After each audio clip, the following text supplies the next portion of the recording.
God knows me as I am and loves me as I am. This frees me to be who I am in prayer. God knows all my feelings anyway, but the joy is that God also understands where I am. God's invitation is to come with all that is in the heart, so that His divine love and energy can embrace and touch whatever needs to be healed that is residing in the heart. And so we continue with part 2.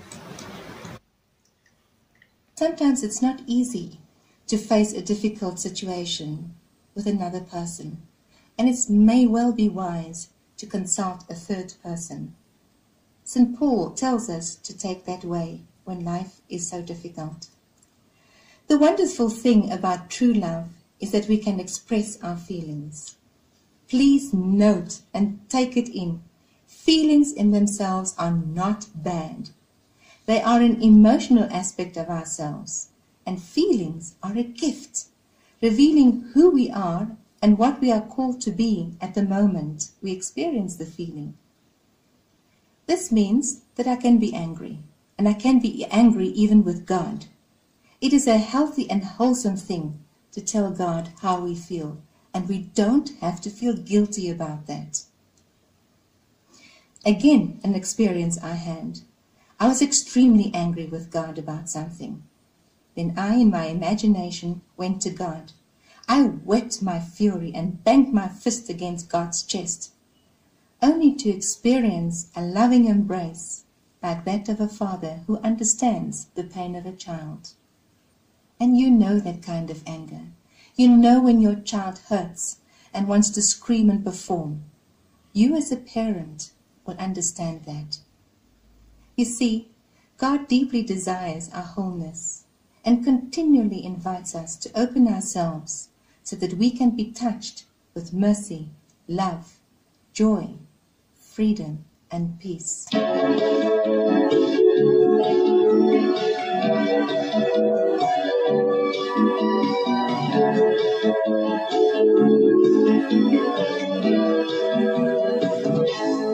Isn't it beautiful to be loved? Isn't it beautiful to be known? I did so simply a gift when you know yourself to be loved.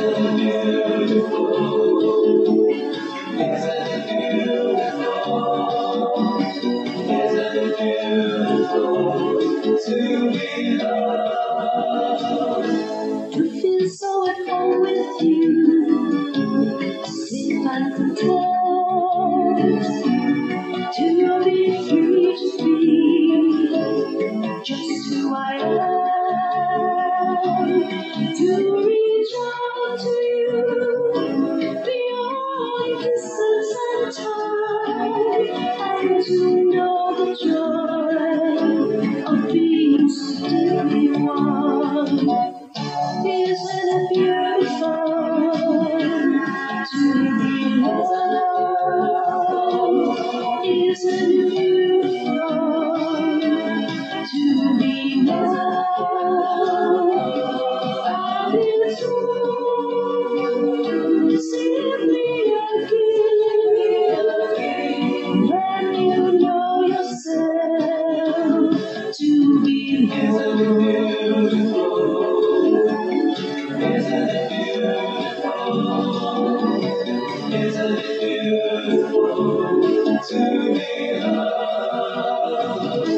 To share our dreams, our fears, the longing of our hearts, to know our brokenness, how fragile we are, to find strength in the truth of our love, and to know that love is not just a word.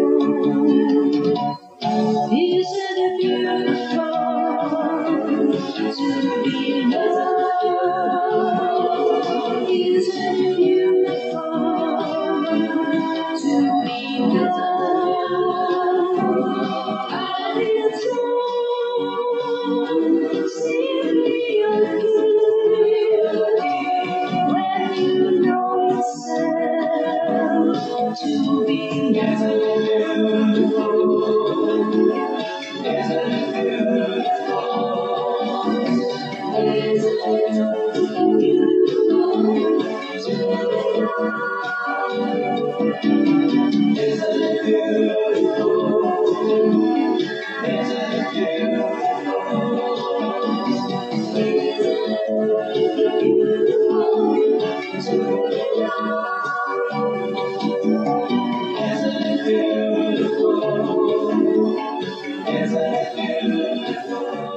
It's a wonderful thing to experience the love of God. As we mature in our relationship with God, knowing we can tell and say all to God, so our need to be with God will grow. We will see God in the laughter of a child, in the fragrant rose, in the brilliant sunset. We will see God also in suffering humanity, and as our relationship deepens, so will our care and love for the world. We will turn every moment of our lives into moments of prayer as we begin to live our lives consciously. In this growing relationship with God, a subtle change happens within. No longer will we obey God because we are afraid of Him or afraid of being punished. No. The deep, unconditional and all-embracing love of God which we experience, no matter how we feel or how we have failed, frees us from this kind of subservient fear. Being in love, we will desire and deeply desire to live and respond to life in the same way as our beloved. The avoidance of sin flows from a deep need to bring all of life into wholeness.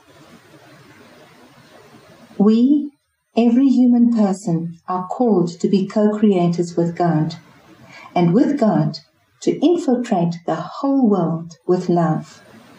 It is our task, it's our mission, it's our gift to enfold this world in all its suffering with God's gentle peace and love. A kind of prayer that may help us in this is the breath prayer. This can be prayed anywhere and any time. I pray at this type of prayer on my way to work, where 30 kilometers takes me a whole hour and a half. You can imagine my frustration and my temper, and this helps me to keep calm and focused. One can use any mantra, like for instance, Jesus, have mercy. We say Jesus with the inward breath, and have mercy with the outward breath.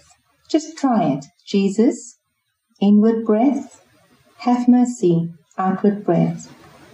Jesus, have mercy.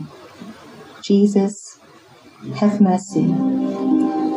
While praying this prayer, it can be directed to myself, to my loved one, to any particular situation or any need in the world. Also, we can use any phrase, Jesus, or Jesus, I love you, or peace be still, I love you. You choose what you need at this moment. And pray it walking up the stairs, waiting in a queue, cooking a meal, even cleaning a car or cutting the grass. It can also even be used whilst doing the exercises. And I even use it in the bathroom. Anywhere and any time. And the God ever-present would become a friend whose company we desperately need and want.